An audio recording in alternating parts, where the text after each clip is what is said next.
Et les chirurgiens, eux, sont ravis. Ils disposent désormais d'un beau plateau technique avec 7 blocs opératoires flambant neufs. C'est la plus jeune de l'équipe, le docteur Géraldine Andro, qui inaugure le matériel pour fêter ses 34 ans. Un reportage signé Alain Rothschild, Jean-Dominique Lamy et Ève Parrer.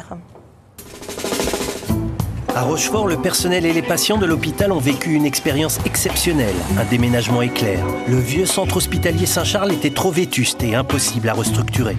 Un nouvel établissement a donc été construit. Et une fois terminé, il a fallu y transférer 25 services, plus de 1000 salariés et 200 malades, en moins de 3 semaines, et tout en assurant la continuité des soins. Un vrai challenge.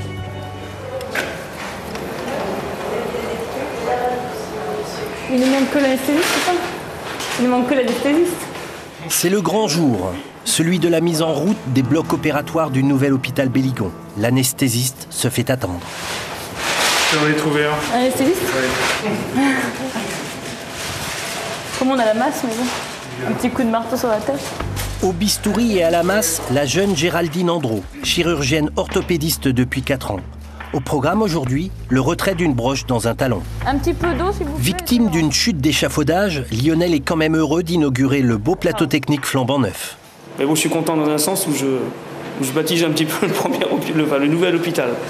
Donc, je ne sais pas si c'est une chance en tout cas, mais bon, je m'en souviendrai. Dans le nouvel hôpital de Rochefort, 7 blocs opératoires ont été regroupés sur un seul et même plateau. Ils disposent tous des installations techniques les plus modernes. C'est un super outil de travail, ça c'est sûr. On n'avait pas cette clarté déjà, cette luminosité. L'ouverture sur l'extérieur, c'est quelque chose de très agréable quand on travaille dans un bloc. Et tout est neuf, tout est joli, tout est propre, tout est beau. Donc c'est vrai que c'est un petit peu vétuste de l'autre côté. Donc là, c'est un vrai plaisir de venir au bloc opératoire. L'anesthésiste est arrivé. Pour se faire pardonner son retard, il met un peu d'ambiance dans le bloc. À gauche, c'est impeccable. Et à droite, c'est merveilleux. N'y voyez aucune considération électorale dans le contexte actuel. Allez, go. Laure, oui. On y va. Oui. C'est d'un scalpel enthousiaste que le docteur Andro inaugure son nouveau lieu de travail, sa nouvelle vie. Il est vrai qu'aujourd'hui, elle fête également ses 34 ans. Sébastien. Le retrait de cette broche est une simple formalité et l'intervention ne durera qu'un moment. Du sport. Intervention du 23 mars 2011, opérateur Andro, anesthésiste salle. Une matinée sans nuages, essentiellement marquée par la découverte de la nouvelle table d'opération. Si vous ne faites pas le petit clic, si c'était comme ça, vous ne pouvez plus appuyer sur le petit bouton.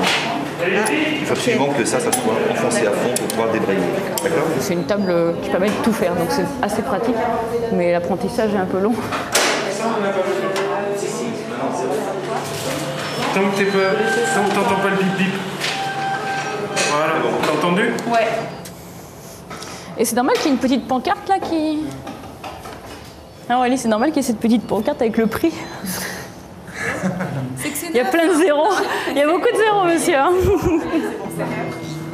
Lionel sortira dans l'après-midi, quelques heures seulement après son opération. Le retour rapide à domicile, c'est aussi la règle d'un hôpital moderne. L'hôpital a complètement changé. L'hôpital des années 60, qui était notre hôpital jusqu'à présent, était un hôpital où la durée d'hospitalisation était bien souvent supérieure à 1 semaine, plus proche de 2 semaines que d'1 semaine. C'était un hôpital où les chambres à 2 lits, voire les chambres à 3 lits, étaient la règle. Nous avons maintenant un établissement hospitalier qui a recours à des techniques d'imagerie médicale, d'exploration fonctionnelle qui n'existaient pas dans ces années-là. Le scanner, l'IRM, bien évidemment, est de création beaucoup plus récente. Et puis les prises en charge médicales et chirurgicales ont beaucoup évolué. Donc bien sûr, nos établissements doivent s'adapter.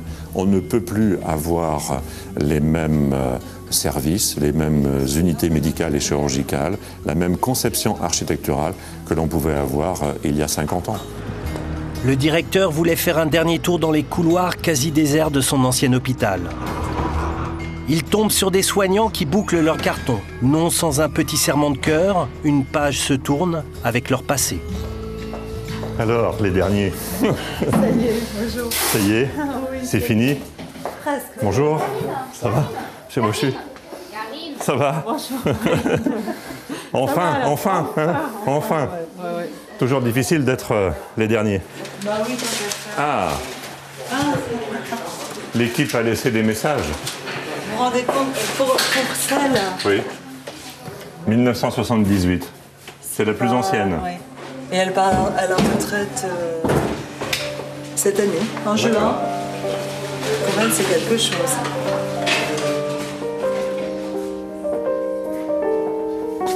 C'est vide.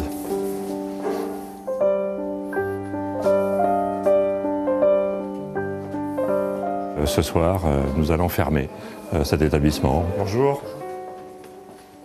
Alors bien sûr, c'est toujours une petite pointe de nostalgie de quitter un établissement au sein duquel on a travaillé.